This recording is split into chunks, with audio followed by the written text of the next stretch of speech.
All right. Hello, everyone. Thank you so much for joining us this evening for the History Speaker Series. We are thrilled that you're choosing to spend your evening with us tonight.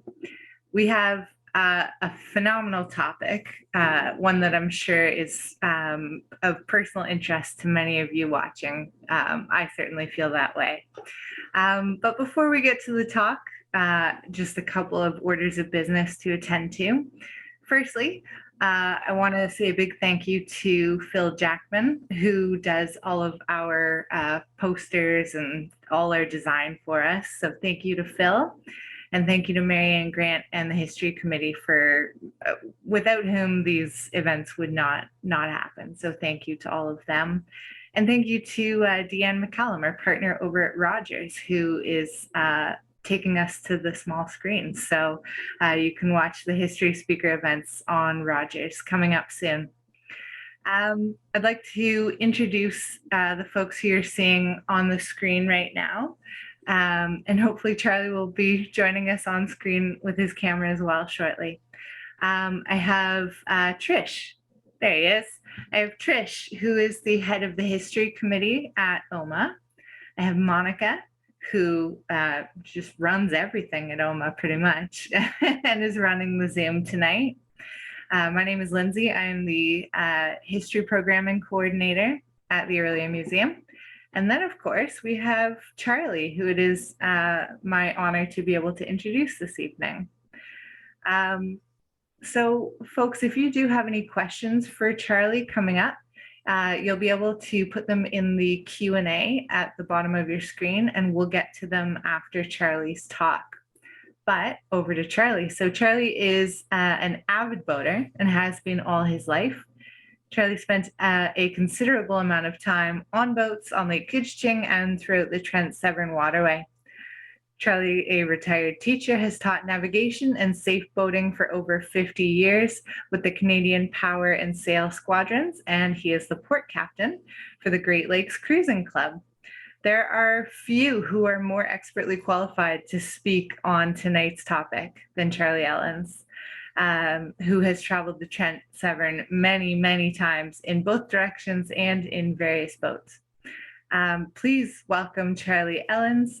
Thank you so much for being here this evening, Charlie. I'm going to pass it over to you now. Take it away. Thank you. Just want to make sure you can see my screen. Is it working? We're seeing your video, and then are you able to share your PowerPoint with us? Okay, so that's what I'm trying to do right now. I got the PowerPoint up and just want to see where, guess I got to go to a different screen, I guess. Yeah. Over to Zoom.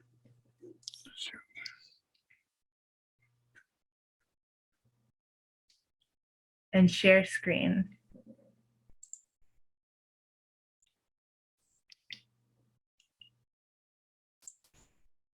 There you go. Oh, great. Thank you. Good evening, everyone. And thank you to the museum and friends for inviting me to speak this evening about the Trent Severn Waterway. I kind of took the liberty of changing it a little bit where the Trent Severn Waterway would talk about then, which would be some history, and also talk about now. So ultimately, it's going through time and bringing us sort of to the current time through my memories and for things that have been written down over the years. There are so many articles about the history of the Trent Severn Waterway. If you live in a neighborhood that borders on the Trent or you cottage on the Trent and you want to find out more information, just Google Sturgeon Lake, for example, and you'll have all kinds of information about when it became the attraction, the tourist attraction that it is now. So what I'd like to do is move ahead with this. I guess I need to.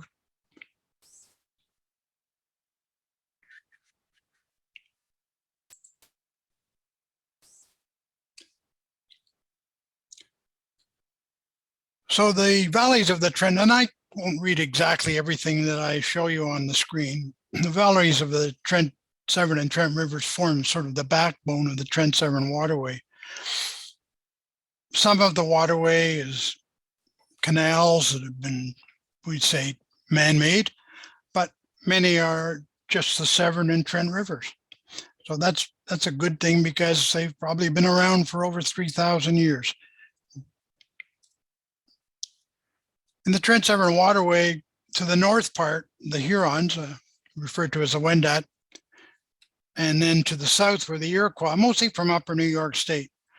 And for some reason, they both use this route to attack each other. Not far from Port Severn, Samuel de Champlain, he was about in the early 1600s.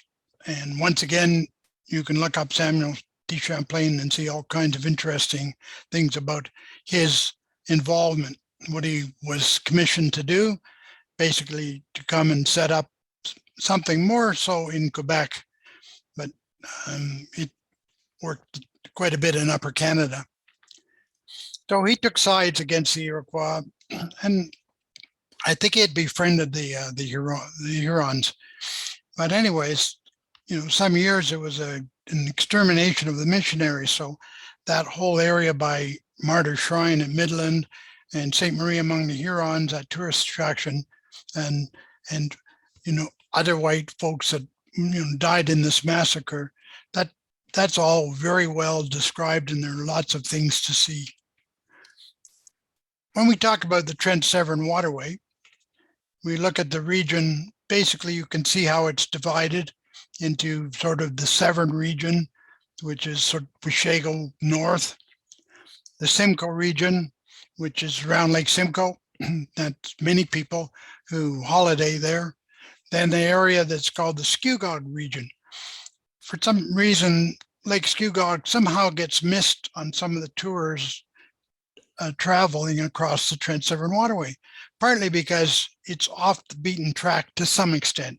You make a turn in Sturgeon Lake, go southerly to Lindsay, and then to Lake Scugog, and there is a lock at Lindsay. We'll be speaking probably primarily of the other parts that include other parts of the Kawartha region, like Bobcaygeon and right down to Lakefield. And then there's the Rice Lake region, which is Peterborough, and then the Trent region, which is from Trenton right through. So Trenton, Campbellford, and so forth. So I've made the trip in both directions, not recently, but within the last 10 years. And it's really interesting. And I'm not speaking about things that you need to have a boat to see. Many of those cities and towns and hamlets that are marked on this map, you can drive to. So if you have one of those opportunities where you have visitors to Ontario or to your area or to your cottage, you can take them around to see some of the things that are, we're proud of on the Trent Severn Waterway. So basically in the timelines, the British and the Irish were really the first immigrants to settle along Upper Canada's, most desirable water route. The fur trade, and that's, I think, what attracted Samuel de Champlain and other explorers to the area, eventually was replaced by wood and now water power and some wood. The very first lock was in Bobcaygeon, built in 1833. It had wooden walls. The existing lock at Bobcaygeon nowadays, so now it's not wood at all, it's cement. What happened was in 1837, there was the Upper Canada Rebellion. And so the additional locks beyond Bobcaygeon they were put on hold. Then there's a number of politicians got involved. John A. Macdonald, he got construction restarted, and Wilfrid Laurier, there was some resumption of the canal between Peterborough and Lake Simcoe. And then the World War I, of course, halted any production or any construction of the waterway. In 1918, the canal then was connected to Trenton and finally totally completed to Georgian Bay in 1920. Here are some numbers. about the waterway. It's 386 kilometers long. The two sets of flight locks. What we mean by flight locks is you go into one lock, you either go up or go down, and then you move into a second lock and then out. There are two hydraulic lift locks. I think the one at Peterborough is the most popular, but there's also one very close to, if you're living in the Orillia area, you can drive to that location within an hour and get very close. You can see how it operates. And the good time to get excited starts this weekend when the waterway opens. There's a marine railway at the Big Chute, which you can access if you're driving and go to Coldwater, and then you can turn off there and follow the beaver signs. And previously, there was a marine railway at Swift Rapids. So in the early years of the waterway, there were two marine railways. Now there's only one. And why do we still have one at the Big Chute? Well, it turned out that there's a concern that the lamprey eel would come up from Georgian Bay and be an issue with the fishermen that fish between, well, on the waterway. There are 39 swing bridges. That means that they need to move open and close if the vessels are larger. There are 160 dams on the waterway, and they control well, they call it flood control, water levels in those lakes that feed the Trent Severn Waterway. So folks in places like Shadow Lake may find their water level drop faster in the summer than others, just because those lakes that feed the Trent, the tributaries, the Burnt River and so on, are all controlled by these dams. And there's about 125,000 private and commercial properties along its route. We're not really speaking so much about the lakes like Lake Simcoe, but along the routes, the canal parts and the river parts. And there are 18 hydroelectric generating facilities. Orillia, for one, gets its electricity from what they call Hydro Glenwell. It's actually the Swift Rapids lock. And there's some photos coming up later. You can see the generating facility beside the lock. And that sends electricity down to Orillia. And previously it was Orillia Water, Light and Power. Now it's part of Ontario Hydro. This is a view from where I grew up, and I arrived on the scene when I was first born.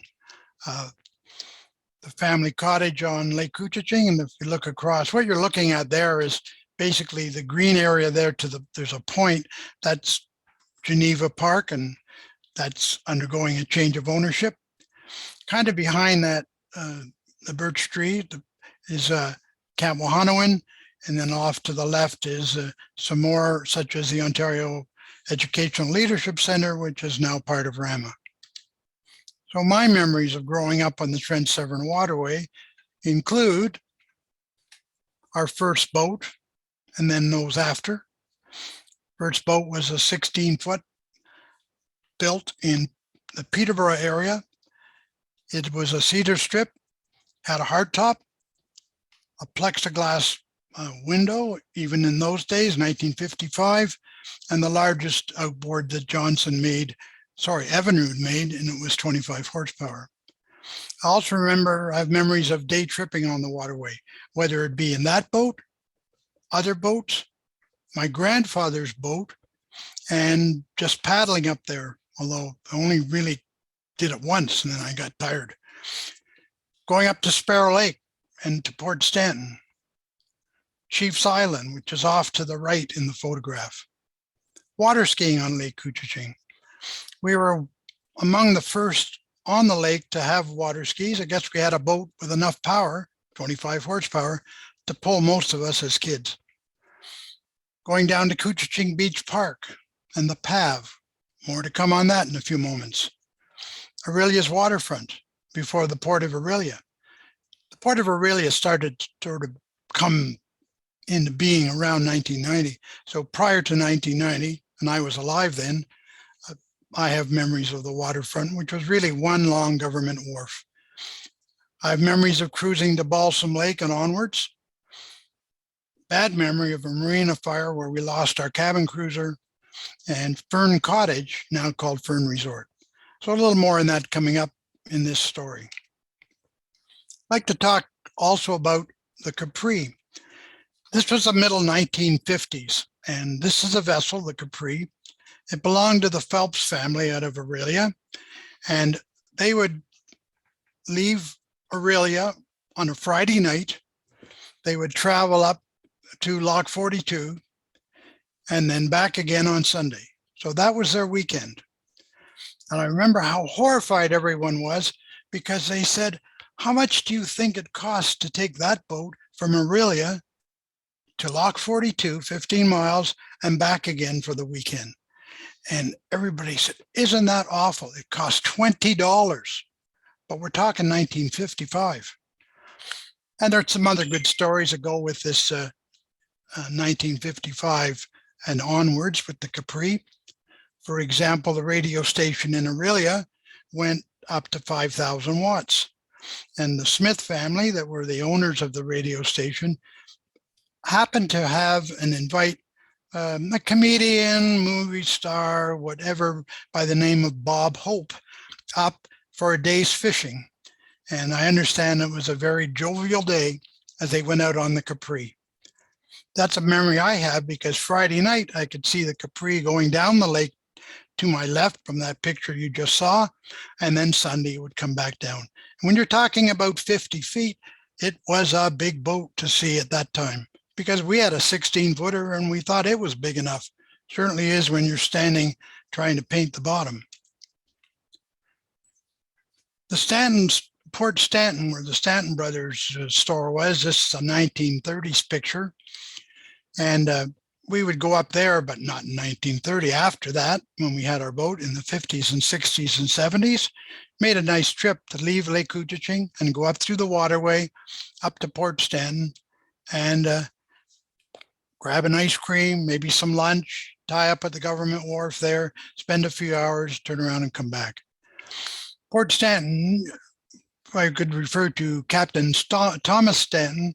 Those were his ages, 1842 to 1907.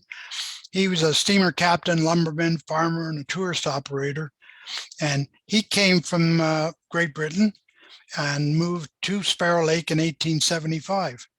And there he would pick up passengers at Severn Bridge, bring them up to Sparrow Lake, and he set up in due time a tourism business. Now, originally, the Stantons were over on kind of the west side of the lake, and there was really no road in there, and there was no opportunity for his children to go to school. So they moved to the south end where the railway was, and it was much closer to, we'll call it, civilization. He had some boats, the Spartan, Lady Franklin, Lakefield, and the Glimpse, all different sizes, but they would go and pick up passengers. They would go, and a lot of people came for fishing to the Sparrow Lake, many of them from the Pittsburgh area. Unfortunately, in October of 2020, the Stanton family, you say restaurant, ice cream bar, store, which at that time was unoccupied. It was just storage. It had an unfortunate fire and was burned to the ground. My next slide talks about a typical summer weekend on Lake Couchiching. Right there is Chiefs Island, and you can see the number of boats that are anchored in the bay. You'll see different colors of water. That means there's some swimming. You can stand where the shallower water is and spend the afternoon there. Aurelia's waterfront, well, this is an older picture. Right in the middle, coming down the middle is basically Mississauga Street. Then here was a government wharf, mostly cement. And then over here, where these boathouses and those boats are, that was Hunter Boats. And we'll be speaking about that in a few moments. We remember water skiing. A little more about Aurelia. I guess it's been home to me in the summer, and then eventually now that I moved up here. So it was the home of the Hunter shipyards, and they built the first Canadian fair miles. You may hear someone speak about fair miles. Basically, 7 were built at Aurelia out of 80, and for the Royal Canadian Navy, and they were effectively torpedo vessels, and they would were commissioned to go up and down the Atlantic and the Pacific coasts of Canada, watching for torpedo type vessels, so submarines and so on. So they were basically sub hunters. They were 115 feet long and about 17 feet wide. So you couldn't go over the marine railway with them. They were just too long and too wide. So they had to go the Trent Severn Waterway to Lake Ontario. I'd like to speak a little bit about, remember I said a few moments ago about the PAV. It's kind of a teen club that was at Couchiching Beach Park. And it was a dance hall. You would know it as a dance hall. And it was mostly teenagers. So I was found there the odd weekend evening, probably Saturday night, because we came up from Toronto on Friday night to the cottage. Also wanted to mention about Fern Resort, used to be called Fern Cottage. In this 1950s picture, you can see a lot of rental cottages. If you were to go to Fern Resort today, it's more of a hotel-like resort because it got bigger and bigger, and the interest is there, and the family that are running it now are delighted that it's a landmark in the area. Here's a picture of Balsam Lake, taken recently, and right in the middle, that's what they call the Big Island. So where that shiny reflection of the sun is, you come out of the Trent Severn Waterway, you go around that first thing, there are some markers here, you go all the way around Grand Island, and you come out to Rosedale Lock.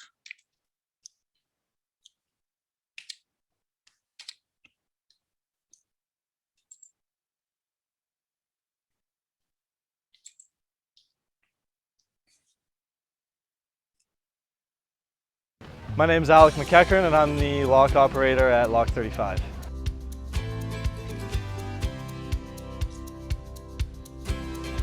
This is my second year at Lock 35 Rosedale, and I've been with the Trent Severn Waterway for 9 years.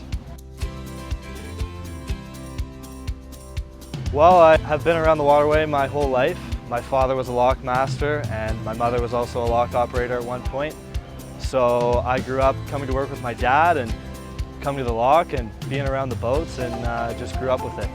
Also, my great-grandfather John, he was part of a work crew that helped construct the Talbot River section of the waterway. My experience as being a second-generation lock staff has been very rewarding. Got to meet people who've traveled up and down this waterway for many years and who knew my parents, and they're very excited to meet me and understand that I'm, trying to carry on the tradition. This current lock was built in 1910, and they refurbished it in 1968 and made it hydraulic. The very first lock built in Rosedale, they started building it in 1868 and they finished in 1872. I would say this lock is special because of the location. We have nice parkland with a lot of mature trees, and we're kind of secluded here, but we're just off the beaten path from Themon Falls and Bobcaygeon. We have 3 authentics here in one cabin. They sleep 6 people each. You can come here and you're provided with drinking water, a shower, your own dock to use, and lots of nice parkland to enjoy. You also get a fire pit and a barbecue. If boaters are planning to stop here, they should know that we have really good staff here who are willing to help, and all you have to do is come up and talk to us.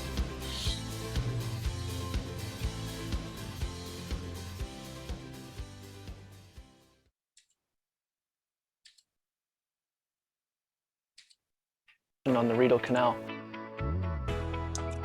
Here at Kilmarnock, we're fortunate to have a few very unique characteristics.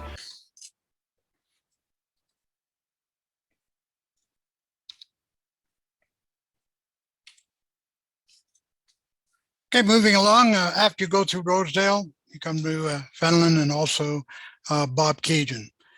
The first lock on the waterway, which I referred to earlier, was built around June of 1833 when it opened, and it was a lock between Sturgeon and Pigeon Lakes. When that was done, there was really no other locks. They decided, for financial reasons, any location that had been designated as locks would just be sort of log slides, because there was still a lot of lumbering going on. So there were hundreds of public meetings, petitions, canal associations formed, editorials and letters to the editor. They were all part of the first phase of the Trent Severn Waterway. Another little vignette from Parks Canada. My name's Scott Worsley. I'm the lockmaster here in Bob Cajun. I've been here at this lock for 15 years, but I've been actually on the waterway now for 18. It is 5.5 feet, depending on the differential between the two lakes at the time, what lake level. It can be as high as a 6-foot lift. This lock is going to connect Sturgeon Lake to Pigeon Lake. And actually the lock right here, we're in what they call Big Bob River. Yeah, this lock we're in the middle of the river, really, between the two lakes. The lock itself is no more special than any of them on the system. Without any one lock all on the system, it's going to break the chain. What makes this one kind of special is the amount of activity that goes on. The people that are coming here on a constant basis and the reasons that they're coming here. But what I find interesting is what keeps bringing people back. This is a popular spot. This is a destination spot known to many that want to return here. For anybody that hasn't been to Bob Cajun yet, you need to get yourself here. I think what you're going to find is that the atmosphere here is what's going to bring you back. For those of you that have already been here, I don't think I need to tell you that. I know you're coming back. So I'll be looking forward to seeing you again soon, and hope you have a very good day.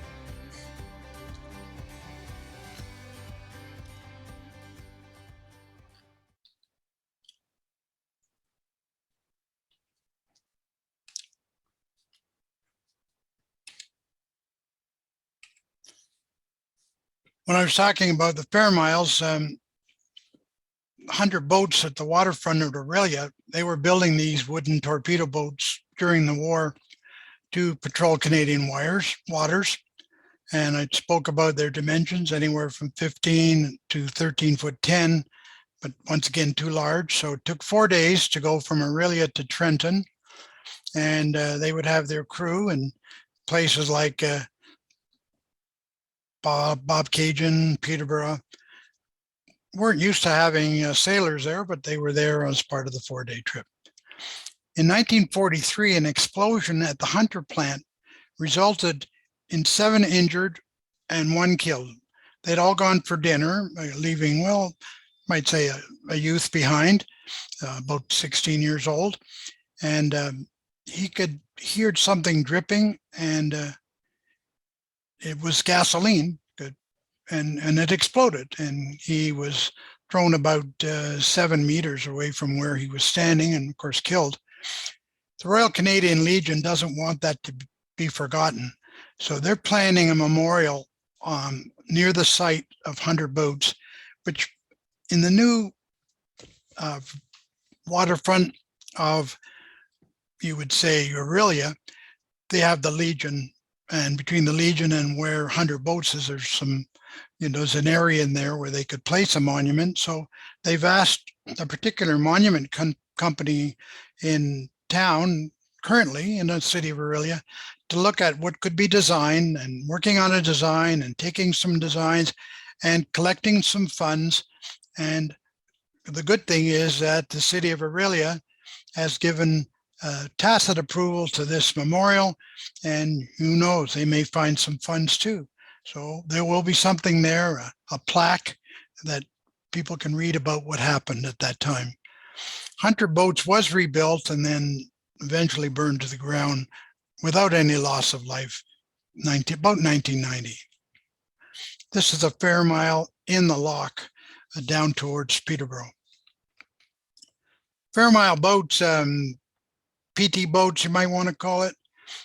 There were many left over after the war, about 1945, 1946, that companies and private individuals purchased. One of them, it may even have been this one, was purchased by the Dunkelman family of Tip Top Tailors, and they kept the boat down behind the Tip Top Tailor factory on Stadium Road at the exhibition in Toronto. So we've had some of this. I spoke about the Hurons and the Iroquois and the first lock. And the Trent Severn Waterway was not all built at once. It was built in sections, and some areas weren't connected. Ultimately, when Samuel de Champlain, what he did was he went up the Ottawa River, came down the French River, came out into Georgian Bay, paddled back to what is now, would say, Port Severn, and then portaged all the way back down to Trenton, because there were no locks. We're talking a long time ago, like 1600s.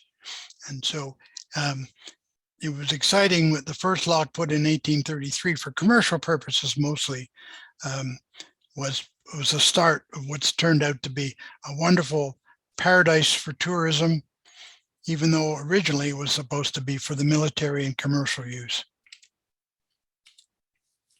So it was the lumber business that brought about the Bobcaygeon lock.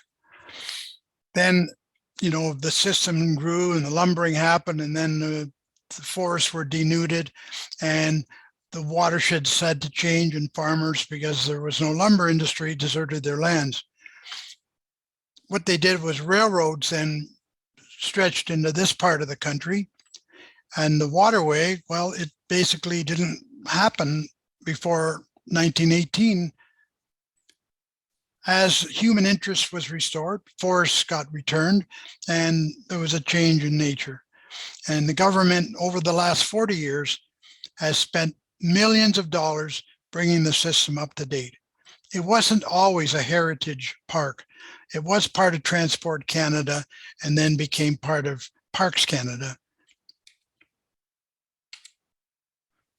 Some of the people in the history of the Trent Severn Waterway: John A. Macdonald, politician; Wilfrid Laurier, another politician, the leaders of the federal parties; James Gray Bethune, who was, I don't think related to Dr. Norman Bethune, but James Gray Bethune was in fact entrepreneur, industrialist, owned some railways. He thought about, well, let's, you know, bring the railway up through to Rice Lake and up to Peterborough, because there may be some growth in there. And he knew that maybe Rice Lake could go into something where their steamers could be. And so he was sort of at a lot. And you can look him up anytime and read about what he did and accomplished towards the waterway. Nicole Hugh Baird, he was a surveyor, did the early surveys of the Trent Severn Waterway to determine the feasibility of building the Trent Severn Waterway. So he was called upon a lot. First, he did his initial survey, put it into the government. They didn't do much about it. Then he did a resurvey to see if they could connect more areas so that eventually it would go Trenton to Port Severn. William Hamilton Merritt and William Mulock were members of Parliament. You may heard about Mulock Drive up in Newmarket. If you are fortunate enough to ride the GO train, you will go past the old canal that was being built by Mulock to link Lake Simcoe southerly, you know, to the Holland River. It never happened, it never opened, but it was just about all finished. Lots of people have painted parts of the Trent Severn Waterway, and there's photographs all over the place. These two images were courtesy of the Museum of Art and History that's sponsoring this evening's discussions. The waterway is managed by Parks Canada. It's now a cruising destination.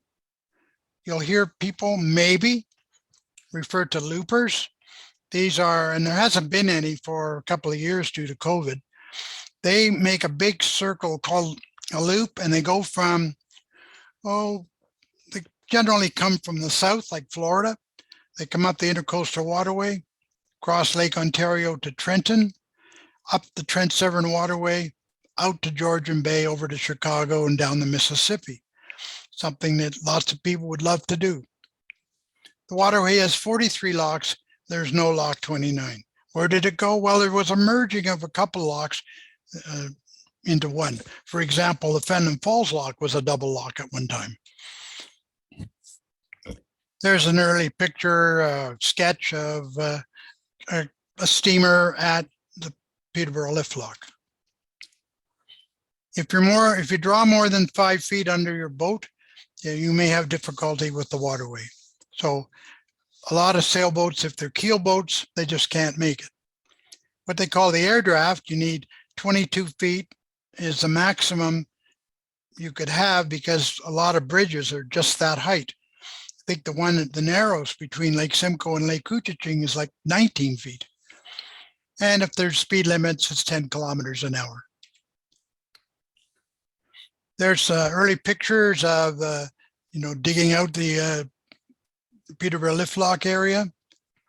And to the right, far right, that would be the early stage of building the first marine railway. This one would be probably Big Chute. This is the plaque that's erected at Peterborough for Richard Rogers, who, not related to Rogers and Hammerstein, he was an engineer who basically was in charge of the Peterborough lift lock. The lift lock, which is really a historic site, still exists, still works. It's got these 2 tubs. There's a big piston that holds up these tubs of water. And what happens is you drive in and the gate comes up behind you. The one straight ahead, that one can't come up. That goes down when you get to the bottom. And then you come down that height you can see the railing at the top there, and right down to the bottom, there is that gate that you saw. What we've got now is some stuff about this is the Fenelon Falls lock in the middle of Fenelon Falls. This is the town here. The main drag is across this bridge. There's everything from restaurants. I say check out the ice cream parlor at the top side of the lock. They've erected a few plaques and some historical monuments. Beyond Fenelon Falls, you'll come to the Kirkfield lift lock. If you're trying to read the sign, all it's indicating is because this is the highest point on the waterway that you're now going downstream. So from Kirkfield to Port Severn, you're going downstream. If you go in a lock, you're going down. You go into Couchiching Lock at Wishago, you're going down in the lock. And that means that the marker buoys change direction. In the middle of Canal Lake, which is the other side of Kirkfield, had been doing some work on this highway bridge. Once again, this highway bridge, been there many years. You can see 1905 on the plaque. And just like anything else that gets old, parts of it need to be refurbished. And then this is a piece, the Talbot River part, I'll go back one, that goes out to Lake Simcoe from the waterway out that you just saw a few moments ago. If we skip across Lake Simcoe and Lake Couchiching, we come to the Highway 11 bridge at the entrance to the Trent Severn Waterway. So if you're headed up to the Muskokas, you will pass over the Trent Severn Waterway. On this weekend, when the waterway opens on Friday, probably Saturday morning, you can look down, assuming people still have some money for fuel, and you'll see vessels going under that bridge. If you go around the corner, you will come to Lock 42. The other side of Lock 42 is the Hamlet Swing Bridge near Sparrow Lake. A lot of work has been done. That's not the newest picture.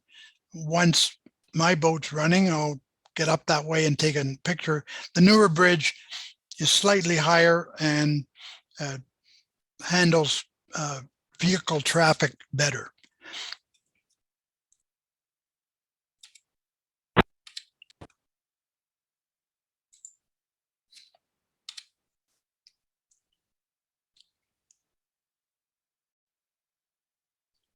My name is Campbell Trubner. I'm a lockmaster on the Trent Severn Waterway.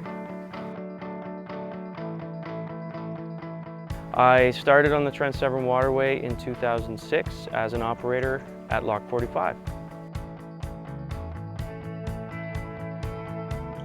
Lock 42 is very special because it was the last lock built to complete the whole system in 1920.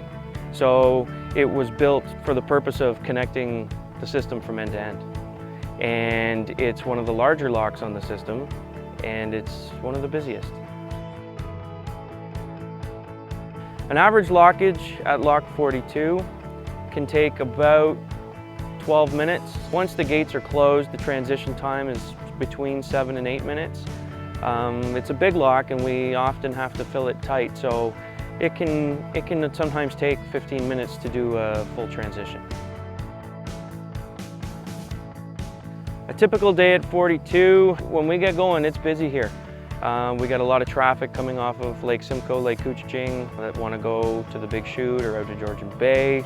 It can get tough because we're dealing with the two bridges at either end, the CN Bridge and then our bridge at Hamlet.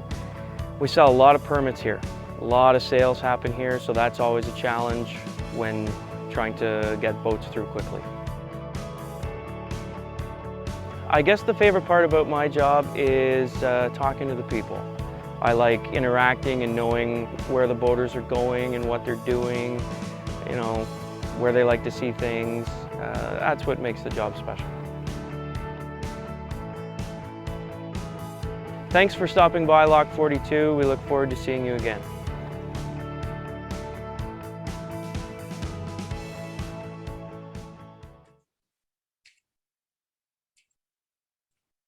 Operator here at Jones Falls.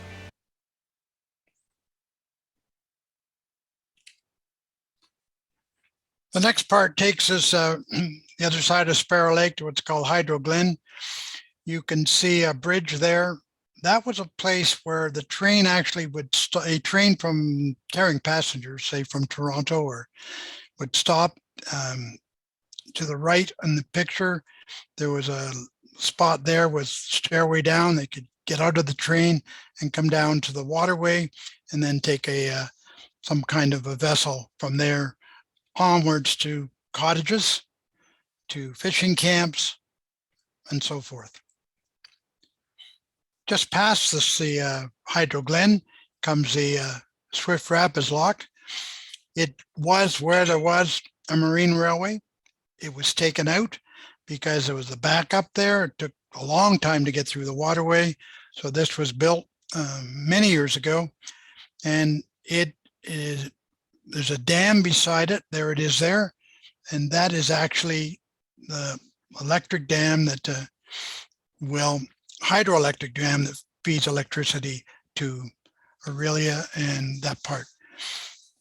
In the spring, when the water's rushing out, those two big scoops where it says danger, that water just gushes out of there. So you don't want to be anywhere close to it.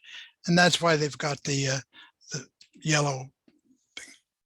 The next stop after that turns out to be the Marine Railway. The Marine Railway takes you from an upper part down to the lower part, which goes out into Gloucester Pool. The boats are actually taken out of the water. You don't need to get off the boat. The very first Marine Railway and the second Marine Railway, only the captain could be on. But now with the sling system, the boats go right in. People can stay on the boat. And when it gets down to the bottom, the boats go out. And then we're on from Gloucester Pool to Port Severn. Another short vignette. My name is Neil Morrow, and I am the lock operator at Lock 45 in Port Severn. This is my 6th summer on the waterway, 4 as a student, and this is my 2nd as an operator. I got started from just living down the street from Lock 45 at Port Severn here. Also, my grandfather worked on the waterway back in the 1950s, and my father helped construct Swift Rapids in 1964. Also, my brother and sister worked on the waterway, so it's just kind of natural in family. The best thing about my job is by far the people. People that you meet, people that you talk to, even the people that you work with. It's been great 6 years working on the water, and I hope it just keeps getting better. So Lock 45 was actually built as a temporary lock, and it opened in July 26th of 1915. It was built as a temporary lock because the full-size lock was supposed to be built in Little Go Home Bay, but was never completed. So that's why the lock is only 80 feet by 23 feet wide. It was only supposed to be a temporary lock, and then after that, a small craft channel. Also, there is a swing bridge that we have at the lock, and it is the busiest manual lock on the Trent Severn Waterway. So unlike other locks, Port Severn's manual. So we have to use sweeps and valves in order to open up the gates and to open up the butterfly valves located within the gates. The process takes about 10 minutes going up and 8 minutes going down. We load the boats just like every other lock does, but instead of having hydraulics to close the gates, we have to use manpower. We have 2-person sweeps, so it makes it a little easier if you have somebody next to you, but you can do it by yourself too. What makes this lock special is it made Port Severn, Port Severn. Before the lock was installed here, it was kind of a logging area, but the lock itself helped with tourism. It helped with a lot of people coming around the lock station. It also helped with just residents. My family especially was moved here because of the lock and also because of the logging. So it's been 100+ years, but it's been a great help to Port Severn. Just don't forget, when you leave the lock at Port Severn by boat, red's always on your right, and there's never a dull moment in Port Severn.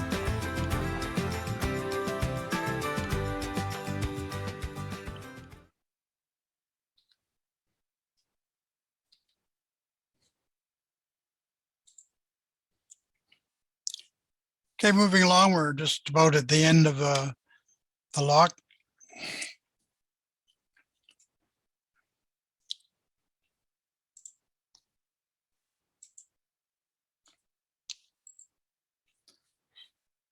And courtesy of the Kawartha Voyager, they've sent us a little movie that will take us for about 10 more minutes, and then we'll be wrapping it up, and then your questions.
just to wrap this up, a little bit of some acknowledgements. The Great Lakes Cruising Club I did a presentation on the Trent Severn Waterway, so I had those slides. The Aurelia Museum of Art and History for its support of everything in Ontario, everything in the Aurelia area. And so do continue monitoring, joining, visiting the museum. Ontario Waterway Cruises, who allowed us to use some segments. More can be seen for YouTube in YouTube under the Trent Severn Waterway. You'll see the Kawartha Voyager and some other parts of the cruise. Canadian Powered Sail Squadron for support of navigation, learning, and safe boating in the area.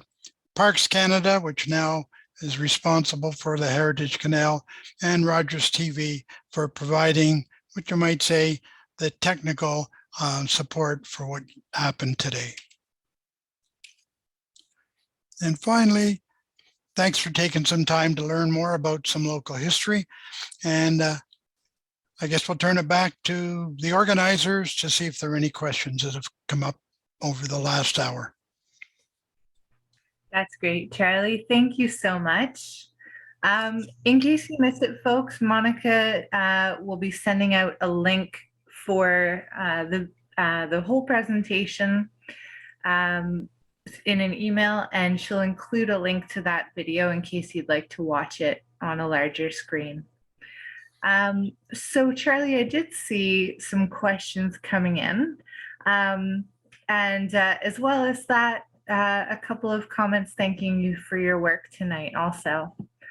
The one question that I saw come in from Anne says, how much does it cost to go from Trenton to Georgian Bay? Well, actually, the way they've set it up, there's based on the size of your vessel. So if you're in a Sea-Doo, that would be considered to be the minimum. Well, you pay for 12 feet. And if you go to the Parks Canada website, there's a spot marked fees. I happen to have a season pass for locking through and one for mooring overnight. So it's not free. It used to be in the early stages, and when we first were boating, or I was first boating in the 50s, most certainly it was free. But in time, it's pretty expensive to maintain that waterway. So they put some fee charges on. So it opens on Friday. And if you go to the Parks Canada website, Heritage Canals, you'll see the fees. So I can't give you an exact number. They have what they call a one-way transit package. So if you just want to go from Trenton to Georgian Bay or the other way around, you don't have to worry on a per day. You can buy a 6-day pass, a daily pass. So it's all there. Hopefully that helps. And a similar question, sorry, two-part question. Do you need to reserve spaces to go through the locks? And how long does it take to travel the Trent Severn Waterway? Okay, I'll answer the second question first. You should allow about a week. We went from Toronto to Port Severn running every day, and it took about 6 days. So you should allow for that. I mean, it depends on what you're planning to do. If you want to sit back and enjoy the scenery, it's going to take a bit longer.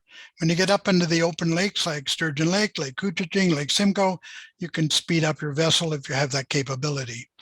And I guess the other part of that is you can't really reserve. It's sort of first come, first serve. The commercial thing, like the Kawartha Voyager, they always have a spot because they need to be tied up at night.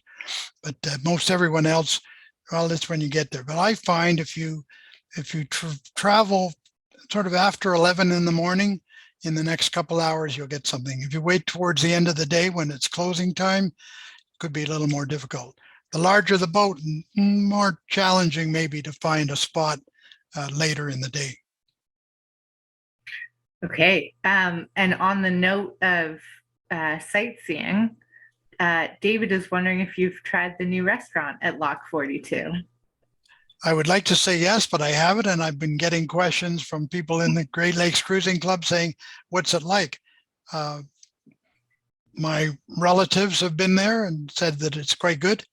And so, you know, if you can get there and not it's not a far travel from Aurelia, I think you'd be delighted because the local reports are it's good stuff. So I'll have to check that out if I ever do this again, because I'm sure I'm going to get asked again. Yeah, check it out and report back. I see Dawn is letting us know in the chat that it is quite nice. So Didn't want to mention his name, but good reports coming in. And he's fussy about what he eats. So Michael is asking about the book A Respectable Ditch that you mentioned at the end there. They just received it as a gift. Would you recommend it? Yes, absolutely. Cool. And I just see somebody made a comment. They said that they like the mac and cheese and the fish and chips at the Lock restaurant. So there you are. I love fish and chips. Pam is wondering, any idea how much it costs to build the Trent Severn?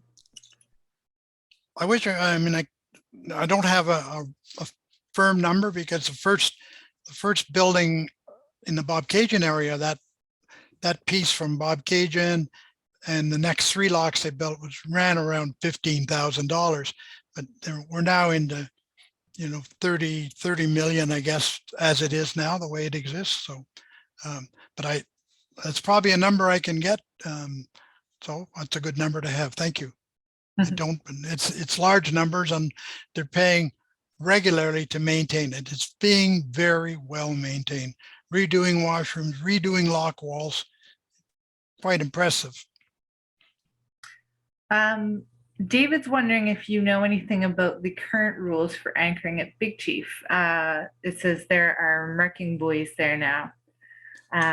Any idea what the current rules are? Well, they put the marking buoys there to leave a pathway through the middle, because I think something happened one day where they couldn't get an emergency vessel in to help somebody because people were everywhere. So you stay outside of the mooring buoys. There was a talk that there was someone going around collecting some money, but that didn't materialize in the last couple of years, and I don't foresee it doing it this year either. But there's lots written. I guess it's one of those Google things that anchoring at Chief's Island, and but lots of people in our marina have been out already, because we're the right side of Lock 42, and so far they haven't been checked on. But of course the system hasn't opened, so we'll see how the long weekend goes. If it's great weather, it gets pretty busy, but it means they have to hire somebody. You can't go ashore because it is sacred ground. So, and if there's a dock there, that's only for the people from the band that are allowed to walk on the island. Yeah. Okay, I have 4 questions in the Q&A left, and I'm gonna end it after that 4th one, Charlie. So okay. The first one from Sheila is, what is the minimum draft? 5 feet. And that draft is from the water line on your boat, to the bottom. And if you have a sailboat that draws more than 5 feet of water, you could have issues. Canal Lake seems to get pretty weedy. So, but there are boats that come through. They unstep their mast and go through. But if you get more than 5 feet, you need to talk to the the Trent Severn Waterway in Peterborough and see where they're at, because there are high water times, so it could be more than 5, but that's the way they advertise it. Bruce is wondering if you know anything about the renovations at Port Severn. Do you know what they're building? Yeah, they were building a new bridge across, and I think that's just about completed. And it was going to be a little bit higher, but not much. And I think the other one, there was a concern that it was, it had reached its limits. So I'm glad that because it services a lot of people through that area now that there's a lot of buildup and there's marinas and so forth. So, but I think it's about done. So they're open, or will be. Okay. Moses is saying they've heard that the skills to run the big chute are retiring and maintaining is becoming an issue. Have you noticed anything shutdowns due to maintenance, anything like that? Yes, indeed. It happened a lot last summer, that they had a valve issue.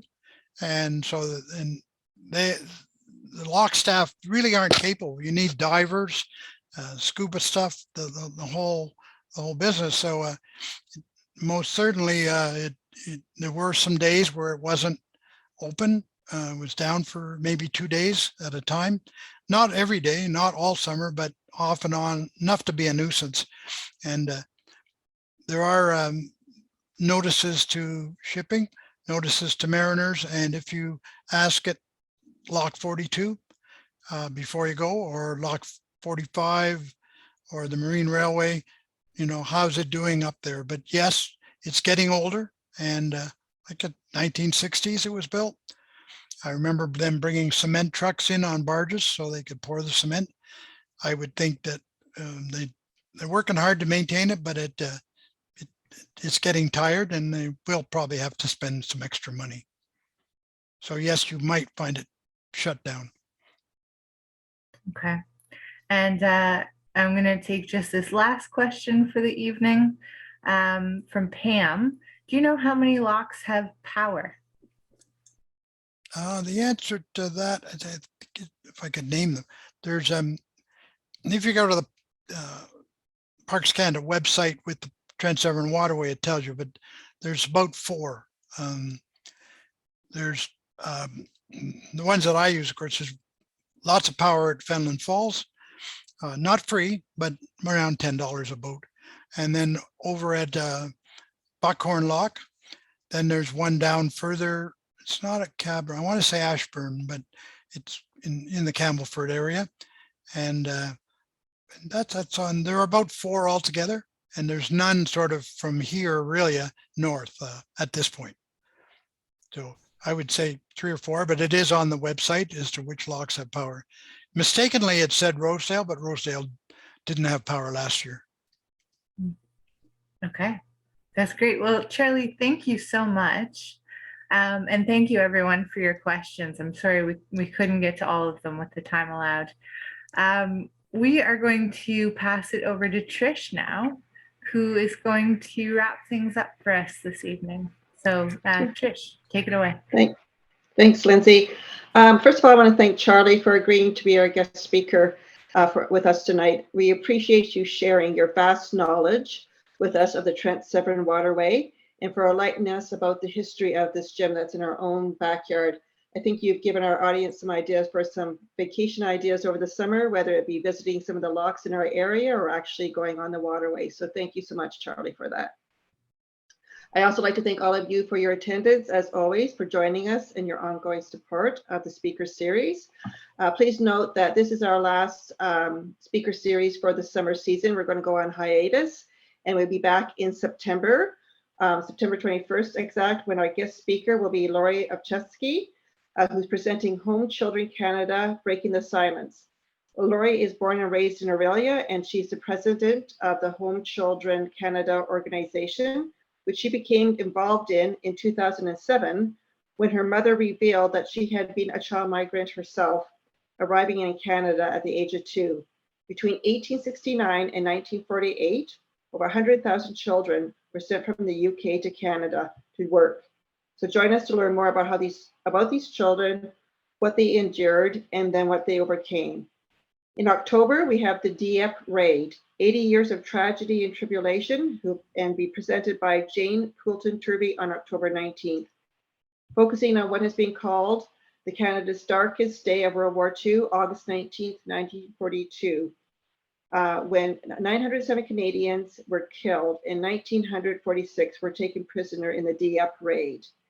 And then don't forget, November 16th, the OMAH annual Carmichael Art History Fundraiser lecture will take place. Tickets are $10 per person. And our guest speaker is award-winning author Douglas Hunter, with a talk based on his recently released book, A.Y. Jackson, The Birth of the Group of Seven and the Great War. So don't miss that as well. So we do have everything listed up on our website, so you can take a look at that and register for upcoming talks and our fundraiser. Have a wonderful summer, and we'll see you in September. Thank you.